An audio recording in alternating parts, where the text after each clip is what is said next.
नमस्कार दोस्तों। आज हम जानने वाले हैं कि $1 मिलियन 12 महीने में कैसे कमाए जा सकते हैं।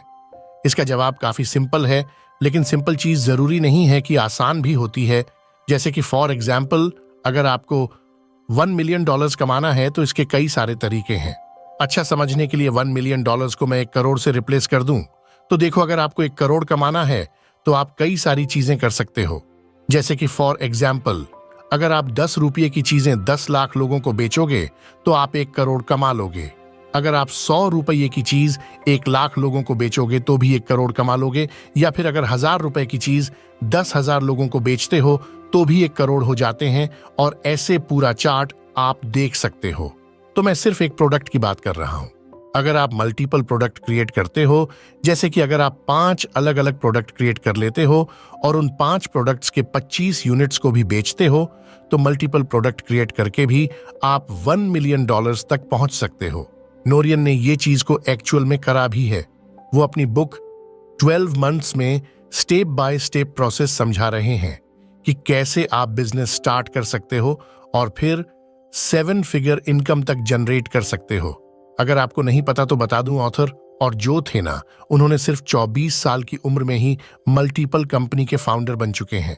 एक तरफ जहां पर 24 साल के लोग ये फिगर आउट नहीं कर पाते उन्हें जिंदगी में करना क्या है, वहीं दूसरी तरफ वो इस टाइम पर ही एक मिलियनर बन चुके थे। उनके 2 सक्सेसफुल स्टार्टअप को उन्होंने $1 मिलियन में सेल भी कर दिया था, जिससे वो एक अच्छी लाइफ जी रहे थे। और ये अचीव कर पाने की जो स्ट्रैटेजी टैक्टिक्स थी, उसे समझने की कोशिश करते हैं उनकी स्टोरी के थ्रू। रेयान ने जब अपना first business venture active sports नाम का चालू किया था तो वहां पर वो योगा मैट, टॉवल और बहुत सारी चीजें सेल करते थे। ये चीज फिजिकल बिजनेस था। जो फिजिकल बिजनेस था वो एक्चुअल में लॉस मेकिंग बिजनेस था, क्योंकि उनको हमेशा इन्वेंट्री, एम्प्लॉय की सैलरी, एडवर्टाइजमेंट, ऐसे कई सारी चीजों के पीछे काफी खर्चा करना पड़ता था, जिसकी वजह से उनके पैसे हमेशा खत्म हो जाते थे, जो उनकी काफी बड़ी गलती भी थी। उन्होंने बोला, उनके पास बिजनेस करने का कोई स्ट्रक्चर गेम प्लान नहीं था।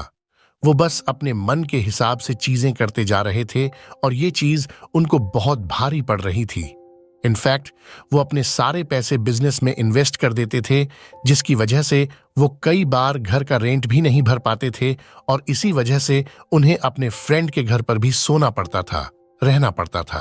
फिर उन्होंने कुछ इंटरेस्टिंग चीज की। उन्होंने अपने स्पोर्ट्स को फंड करने के लिए फ्रीडम फास्टलेन नाम का एक पॉडकास्ट करना स्टार्ट किया, जहां पर वो इंटेलेक्चुअल पर्सनैलिटी जो बिजनेस के डोमेन में अच्छा पैसे कमा रहे थे, कई बिजनेस सक्सेसफुली रन कर रहे थे, उन्हें अपने पॉडकास्ट में होस्ट करना चालू किया। ऐसे कई सारे पर्सनैलिटी से विजडम गेन करते करते उन्होंने अपने एक्टिव स्पोर्ट्स को अमेजॉन पर लॉन्च किया, जिसके बाद उन्होंने अच्छे लोगों से सीख कर सिस्टम एंड प्रोसेस बनाया और इस चीज ने ही उनके लॉस मेकिंग बिजनेस को फिर से प्रॉफिटेबल बना दिया। और इससे पहले की जो कंपनी थी वो $1 मिलियन का रेवेन्यू हिट करती, उससे पहले एक बहुत बड़ी फर्म थी, प्राइवेट इक्विटी फर्म। उसने रेयान को पैसे दिए और इस कंपनी को खरीद ली। यहीं से उनकी जो मिलेनियर बनने की जर्नी थी स्टार्ट हुई। जेन एक्टिव स्पोर्ट्स को सिलेक्ट करने के बाद उन्होंने अपनी सेकंड स्पोर्ट्स और न्यूट्रिशन कंपनी लॉन्च करी, जिसमें वो प्री वर्कआउट सेल करते थे। ये बिजनेस को भी स्केल करने के लिए उन्होंने इसे एक प्राइवेट कंपनी को बेच दिया, जिसके बाद ही इस स्टार्टअप की थर्ड वेंचर ज्योति हेल्थ से रिलेटेड था और इसे भी उन्होंने प्रॉफिटेबल बनाया।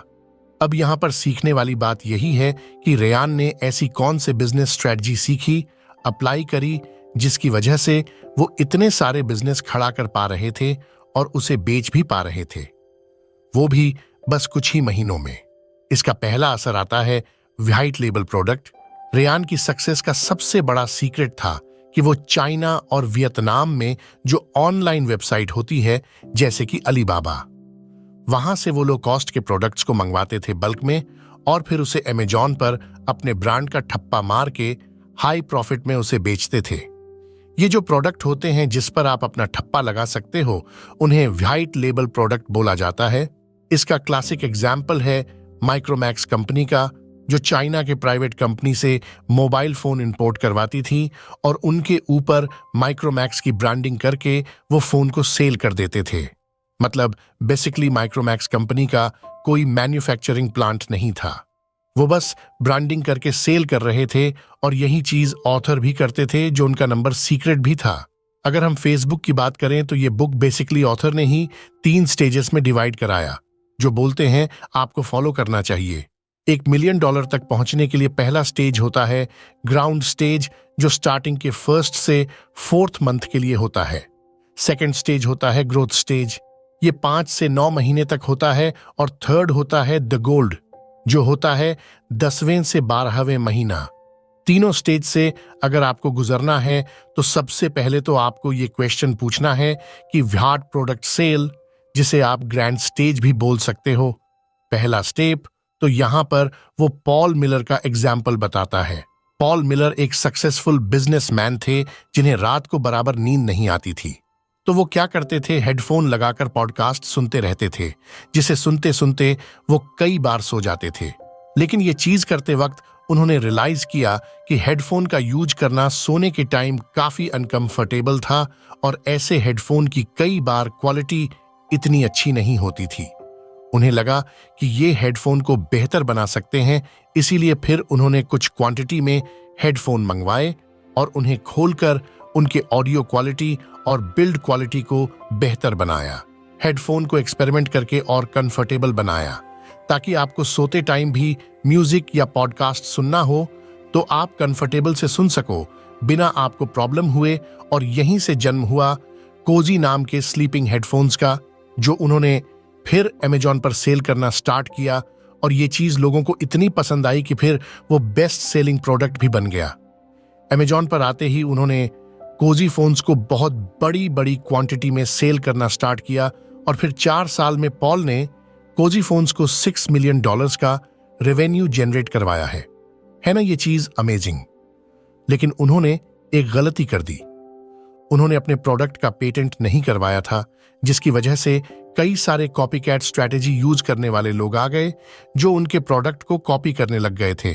और ये चीज काफी कॉमन भी है, जहां पर लोग किसी भी प्रोडक्ट के हिट होने का वेट करते हैं और फौरन फिर उसे कॉपी करके वही प्रोडक्ट को सस्ते दाम में बेचने लग जाते हैं, जिसकी वजह से कंपटीशन बहुत बढ़ जाता है। ये चीज को बीट करने के लिए पॉल ने पता है क्या किया? उन्होंने यहां वहां पर ज्यादा फोकस करने के बजाय उन्होंने बोला कि मैं सिर्फ अपने प्रोडक्ट को और बेहतर बनाने पर ध्यान दूंगा, जहां पर वो बेस्ट से बेस्ट अपना प्रोडक्ट देंगे और कस्टमर को बेस्ट से बेस्ट सर्विस देंगे। और इसी एजेंडा के साथ वो आगे बढ़ते रहे। उन्हें पता था अगर वो अपने प्रोडक्ट्स को बेहतर बनाते रहेंगे तो आसानी से अपने कॉम्पिटिटर को बीट कर देंगे। उनके अच्छे रिव्यूज की वजह से ही उन्होंने स्टार्टिंग में काफी ग्राइंड किया अपने प्रोडक्ट को अच्छा विनिंग प्रोडक्ट बनाने के लिए, जिस चीज ने उन्हें $1 मिलियन कमाकर दी। और ऐसा ही कुछ आपको भी स्टार्टिंग में करना पड़ेगा। यहां पर आप देखो कि कौन सा प्रोडक्ट आप बना सकते हो, ऐसी कौन सी मार्केट में नीड है जो आप खुद से मेहनत करके फुलफिल कर सकते हो, लोगों की जरूरतें पूरी कर सकते हो, उसके ऊपर ग्राइंड करो। स्टार्टिंग में अगर अच्छे से ग्राइंड करके अच्छा प्रोडक्ट निकाल देते हो तो आगे सक्सेस होने का चांस बनता है। फिर सेकंड आता है create series product and make 25 sales per day, जिसे बोलते हैं ग्रोथ स्टेज। एक बार आपका एक प्रोडक्ट बन गया तो उसके बाद आपको मल्टीपल प्रोडक्ट पर फोकस करना है। इसके एग्जाम्पल ऑथर एवरी मार्क्स बताते हैं, जो एक्चुअल में हसलर थे। उन्होंने कई मल्टीपल वेंचर्स ट्राई किए थे। उनका जो फर्स्ट वेंचर था टाइजन हैंगओवर सप्लीमेंट का, उन्हें उसके अंदर जरा भी सक्सेस नहीं मिली थी, फुलफिलमेंट भी नहीं मिली थी। But going back to time, ओवरी बोलते हैं कि वो टाइम पर मैं रेडी ही नहीं था, मेरे पास उतनी इंफॉर्मेशन नहीं थी और बहुत सारी चीजों में मैं लैक कर रहा था। जबकि वो फेलियर ने भी मुझे बहुत कुछ चीजें सिखाई, जैसे कि 3 इंपॉर्टेंट चीजें जो मैंने सीखी अपने फेलियर से। अपने प्रोडक्ट के हिट न होने से नंबर 1 प्रोडक्ट क्रिएट कैसे किया जाता है, सेकंड उसे सेल कैसे किया जा सकता है, और थर्ड उसका एडवर्टाइजिंग कैसे की जाती है। ये पूरे प्रोसेस में उन्होंने बहुत सारे लोगों से नेटवर्क भी करा और नेटवर्क करते करते उनकी मुलाकात पॉडकास्ट जोई रोगन से हुई।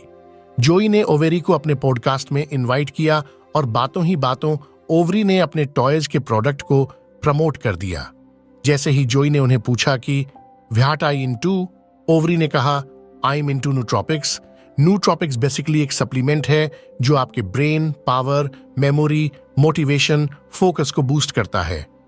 पॉडकास्ट में ओवेरी ने कहा कि मैं पूरे वर्ल्ड में सबसे बेस्ट नूट्रॉपिक्स बना सकता हूं और ये बनाकर भी दिखाऊंगा। तो उसी टाइम पर जोई ने भी ओवेरी से प्रॉमिस लिया कि आप अपना बेस्ट न्यूट्रॉपिक सप्लीमेंट बनाकर दिखाओ। इसके बाद ब्रेन ने बहुत सारी रिसर्च करी, एक्सपेरिमेंट करी और एक बेस्ट प्रोडक्ट बना भी दिया। और प्रोडक्ट बनाने के बाद उसे उन्होंने जोई रोगन को टेस्ट करने के लिए दिया। जोई ने जब उसे ट्राई किया तो उन्हें काफी पसंद भी आया। इसलिए फिर उन्होंने ओवेरी के साथ पार्टनरशिप करने का डिसीजन लिया और वो अपने इस सप्लीमेंट को फिर अपने मिलियन फॉलोअर्स के सामने लेकर आने लग गए, जिसके बाद वो प्रोडक्ट धड़ाधड़ बिकने लग गया। इस प्रोडक्ट का नाम था अल्फा ब्रेन, जो सेल्स थे। फिर स्काई ऑर्डर होने लग गए। इतना ज्यादा ऑर्डर होने लग गया कि उनके पास इन्वेंटरी ही नहीं बची। और इसके बाद फिर उन्होंने अपना दूसरा प्रोडक्ट लॉन्च किया। ये जो दूसरा प्रोडक्ट था वो रिलेटेड मूड था और इस प्रोडक्ट का नाम उन्होंने रखा न्यू मूड, जो बेसिकली आपका मूड इंप्रूव करने के लिए हेल्प कर सकता है आपको। और यहीं से शुरुआत हुई ऑनिड नाम की कंपनी की, जिसके अंदर मल्टीपल प्रोडक्ट को सेल करके $1 मिलियन कमा रहे हैं। ऐसी सेकंड स्टेज में एक बार जब आपको समझ में आ जाता है कि एक प्रोडक्ट कितना हिट हो सकता है, तो ऐसे आप मल्टीपल प्रोडक्ट क्रिएट करना स्टार्ट करो। उसी निच से रिलेटेड या उससे अलग भी चलेगा। बस अगर आपके पास मल्टीपल प्रोडक्ट है जिसे आप सेल करोगे तो सारे कंबाइन करके आपको काफी अच्छा रेवेन्यू दे सकते हैं। ये इन चीजों पर आपको फोकस करना है 5वें से 9वें महीने तक। और फिर आता है लास्ट स्टेज, जिसे बोलते हैं गोल्ड स्टेज, जहां पर आप यूज कर सकते हो एडवर्टाइजमेंट का। इस स्टेज पर आपका मैक्सिमम फोकस प्रोडक्ट को एडवर्टाइज और मार्केट करने में होना चाहिए। इस स्टेज में आपको गूगल, फेसबुक, एड्स या किसी इन्फ्लुएंसर को पे करके अपने प्रोडक्ट को जितना हो सकता है उतना प्रमोट करवाना चाहिए, ताकि उसकी अच्छे से अच्छी मार्केटिंग हो सके और वो मिलियंस कस्टमर्स तक रीच कर सके। यहां पर आपकी क्रेडिबिलिटी भी स्टैब्लिश हो जाती है। ये प्रोसेस आपको कॉस्टली लगेगा। इस प्रोसेस में आपको कांस्टेंट रीइन्वेस्ट करना पड़ेगा ताकि आप उसे बड़े स्केल पर लेकर जा सको और ज्यादा पैसे कमा सको। स्टार्टिंग स्टेज में अगर आपने अच्छे से ग्राइंडिंग करी है, अच्छे प्रोडक्ट क्रिएट किए हैं, तो इस स्टेज में आपको काफी अच्छे रिवॉर्ड भी मिलेंगे। और इसके साथ साथ आपको 2 चीजें और करनी है, जो 4th पॉइंट है tweaking your product, try for an year. Try fitness के ऑनर जयराम या किंगमन ने अमेजॉन पर अपना प्रोडक्ट रजिस्टर करके लिस्ट कर दिया था। एक सेलफोन आर्म बैंड प्रोडक्ट था जो उन्होंने चाइना से व्हाइट लेबल किया था। फर्स्ट बैच के लिए उन्होंने सिर्फ 400 प्रोडक्ट्स को इंपोर्ट करवाया था, क्योंकि उनको पहले पता करना था कि ये प्रोडक्ट सेल कर भी सकते हैं कि नहीं। और कस्टमर रिव्यू सबसे इंपॉर्टेंट होते हैं, इसलिए उन्होंने पहले कुछ ही प्रोडक्ट को इंपोर्ट करवाया, फिर कस्टमर्स के आउटपुट लिए और उसके हिसाब से चेंज कर दिए। जैसे कि फॉर एग्जाम्पल, पहले बैच में कस्टमर्स को बहुत छोटे लग रहे थे, दूसरे इसमें आर्म बैंड का साइज काफी बड़ा दिया गया था, फिर ऐसी चेंज करते करते उन्हें परफेक्ट साइज भी मिल गया। ऐसे कस्टमर्स के फीडबैक लेते लेते उन्होंने ऐसा आर्म बैंड डिजाइन कर दिया जो कस्टमर्स पहनकर बहुत खुश थे। और इसी तरीके से जो ट्राई फिटनेस के आर्म बैंड थे वो मार्केट प्लेस में एक यूनिक प्रोडक्ट बन गया। ट्राई फिटनेस से 3 महीने में ही उस 25 सेल्स पर डे के मैजिक नंबर को क्रॉस कर दिया। और ये सब कैसे हुआ? जस्ट बिकॉज उन्होंने अपने पार्टनर के साथ बहुत सारे एक्सपेरिमेंट कर अपने प्रोडक्ट्स को इंप्रूव कराया और साल के एंड में अपने कॉम्पिटिटर्स के कंपैरिजन में 4% पॉजिटिव रिव्यू ले लिए, जिसने कई बार सारा गेम बदल दिया। और लास्ट पॉइंट आता है ऑथर सीक्रेट। ये एक सीक्रेट ही था जिसने रेन मोरेन को मिलियनेयर बनने में काफी हेल्प करी। रेन मोरेन विनिंग प्रोडक्ट को होलसेल में चीप रेट पर खरीदते थे और अमेजॉन FBA पर रजिस्टर करके हाई प्रॉफिट मार्जिन पर बेच देते थे। अब अमेजॉन FBA क्या होता है? तो बेसिकली अमेजॉन FBA पर अगर आप एक सेलर रजिस्टर करते हो तो अमेजॉन आपको storage, free shipping, fast delivery और बहुत सारी फैसिलिटी प्रोवाइड करता है, जिससे वो सिंपल चीपर रेट पर विनिंग प्रोडक्ट खरीदते हैं और फिर अमेजॉन पर हाई मार्जिन पर रीसेल कर देते हैं। ऑथर कहते हैं आपको डिफिकल्टी आएगी, बहुत डीप रिसर्च करना, नॉलेज लेना, ये सारी चीजें होती रहेंगी, लेकिन बस आपको मैजिक नंबर हमेशा याद रखना है, जो है 25 सेल्स पर डे, जिसका कॉस्ट होना चाहिए इतना। और ये अगर आप कर लोगे तो आप उन मैजिक नंबर्स को अचीव कर लोगे साल के अंत तक या उससे पहले भी। तो दोस्तों, ये थी एक शॉर्ट स्टोरी $1 मिलियन बनाने की। अगर आप ऐसी बुक्स में इंटरेस्टेड हो तो इस चैनल को सब्सक्राइब करके जरूर बेल आइकॉन को दबाना। मैं ऐसी अमेजिंग स्टोरीज और बुक समरी आपके लिए हर हफ्ते लेकर आता रहूंगा। अगर आपको अपने अंदर बुक रीडिंग हैबिट को डालना है तो मैंने डिस्क्रिप्शन में सीक्रेट बुक क्लब की लिंक भी दी है, जो फ्री रजिस्टर है। वहां से जाकर आप हमारी कम्युनिटी का पार्ट बन सकते हो, जहां लोग कई सारी चीजें आपको फ्री में प्रोवाइड कर रहे हैं, तो उसे भी जरूर चेकआउट करो। अभी के लिए बस इतना ही। अगर आपको ये वीडियो पसंद आया तो लाइक, कमेंट, शेयर जरूर करना, ताकि हमारी जो बुक कम्युनिटी है वो बढ़ सके, लोगों में बुक पढ़ने का शौक पैदा हो सके। मेरा मिशन भी है मिशन, इसलिए बिकॉज रीडिंग ने पर्सनली मेरी लाइफ को कंप्लीट चेंज कर दिया है। हेल्थ, वेल्थ, हैप्पीनेस, हर सेगमेंट में। मैं जानता हूं कि अगर आप लोग भी रीड करना स्टार्ट करोगे तो ये एक हैबिट, ये सिंबल की हैबिट आपकी लाइफ को कंप्लीटली चेंज कर सकता है। इसलिए खुद भी रीड करो और दूसरे के अंदर भी रीडिंग हैबिट डालो। इस चैनल का पार्ट बनकर हमारी कम्युनिटी का पार्ट बन गए। अभी के लिए बस इतना ही मिलता है। बस अगर आपके पास मल्टीपल प्रोडक्ट है जिसे आप सेल करोगे तो सारे कंबाइन करके आपको काफी अच्छा रेवेन्यू दे सकते हैं। ये इन चीजों पर आपको फोकस करना है 5वें से 9वें महीने तक। और फिर आता है लास्ट स्टेज, जिसे बोलते हैं गोल्ड स्टेज, जहां पर आप यूज कर सकते हो एडवर्टाइजमेंट का। इस स्टेज पर आपका मैक्सिमम फोकस प्रोडक्ट को एडवर्टाइज और मार्केट करने में होना चाहिए। इस स्टेज में आपको गूगल, फेसबुक एड्स या किसी इन्फ्लुएंसर को पे करके अपने प्रोडक्ट को जितना हो सकता है उतना प्रमोट करवाना चाहिए, ताकि उसकी अच्छे से अच्छी मार्केटिंग हो सके और वो मिलियंस कस्टमर्स तक रीच कर सके। यहां पर आपकी क्रेडिबिलिटी भी स्टैब्लिश हो जाती है। ये प्रोसेस आपको कॉस्टली लगेगा। इस प्रोसेस में आपको कांस्टेंट इन्वेस्ट करना पड़ेगा, ताकि आप उसे बड़े स्केल पर लेकर जा सको और ज्यादा पैसे कमा सको। स्टार्टिंग स्टेज में अगर आपने अच्छे से ग्राइंडिंग करी है, अच्छे प्रोडक्ट क्रिएट किए हैं, तो इस स्टेज में आपको काफी अच्छे रिवॉर्ड भी मिलेंगे। और इसके साथ साथ आपको 2 चीजें और करनी है, जो 4th पॉइंट है, tweaking your product, try for an year. Try fitness के ऑनर जयराम या किंगमन ने अमेजॉन पर अपना प्रोडक्ट रजिस्टर करके लिस्ट कर दिया था। एक सेलफोन आर्म बैंड प्रोडक्ट था जो उन्होंने चाइना से व्हाइट लेबल किया था। फर्स्ट बैच के लिए उन्होंने सिर्फ 400 प्रोडक्ट्स को इंपोर्ट करवाया था, क्योंकि उनको पहले पता करना था कि ये प्रोडक्ट सेल कर भी सकते हैं कि नहीं। और कस्टमर रिव्यू सबसे इंपॉर्टेंट होते हैं, इसीलिए उन्होंने पहले कुछ ही प्रोडक्ट को इंपोर्ट करवाया। फिर कस्टमर्स के आउटपुट लिए और उसके हिसाब से चेंज कर दिए। जैसे कि फॉर एग्जाम्पल, पहले बैच में कस्टमर्स को बहुत छोटे लग रहे थे, दूसरे इसमें आर्म बैंड का साइज काफी बढ़ा दिया गया था। फिर ऐसी चेंज करते करते उन्हें परफेक्ट साइज भी मिल गया। ऐसे कस्टमर्स के फीडबैक लेते लेते उन्होंने ऐसा आर्म बैंड डिजाइन कर दिया जो कस्टमर्स पहनकर बहुत खुश थे। और इसी तरीके से जो ट्राई फिटनेस के आर्म बैंड थे, वो मार्केट प्लेस में एक यूनिक प्रोडक्ट बन गया। ट्राई फिटनेस से 3 महीने में ही उस 25 सेल्स पर डे के मैजिक नंबर को क्रॉस कर दिया। और ये सब कैसे हुआ? जस्ट बिकॉज उन्होंने अपने पार्टनर के साथ बहुत सारे एक्सपेरिमेंट कर अपने प्रोडक्ट्स को इंप्रूव कराया और साल के एंड में अपने कॉम्पिटिटर्स के कंपैरिजन में 4% पॉजिटिव रिव्यू ले लिए, जिसने कई बार सारा गेम बदल दिया। और लास्ट पॉइंट आता है ऑथर सीक्रेट। ये एक सीक्रेट ही था जिसने रेन मोरेन को मिलियनेयर बनने में काफी हेल्प करी। रेन मोरेन विनिंग प्रोडक्ट को होलसेल में चीप रेट पर खरीदते थे और अमेजॉन FBA पर रजिस्टर करके हाई प्रॉफिट मार्जिन पर बेच देते थे। अब अमेजॉन FBA क्या होता है? तो बेसिकली अमेजॉन FBA पर अगर आप एक सेलर रजिस्टर करते हो तो अमेजॉन आपको storage, free shipping, fast delivery और बहुत सारी फैसिलिटी प्रोवाइड करता है, जिससे वो सिंपल चीपर रेट पर विनिंग प्रोडक्ट खरीदते हैं और फिर अमेजॉन पर हाई मार्जिन पर रीसेल कर देते हैं। ऑथर कहते हैं आपको डिफिकल्टी आएगी, बहुत डीप रिसर्च करना, नॉलेज लेना, ये सारी चीजें होती रहेंगी, लेकिन बस आपको मैजिक नंबर हमेशा याद रखना है, जो है 25 सेल्स पर डे, जिसका कॉस्ट होना चाहिए इतना।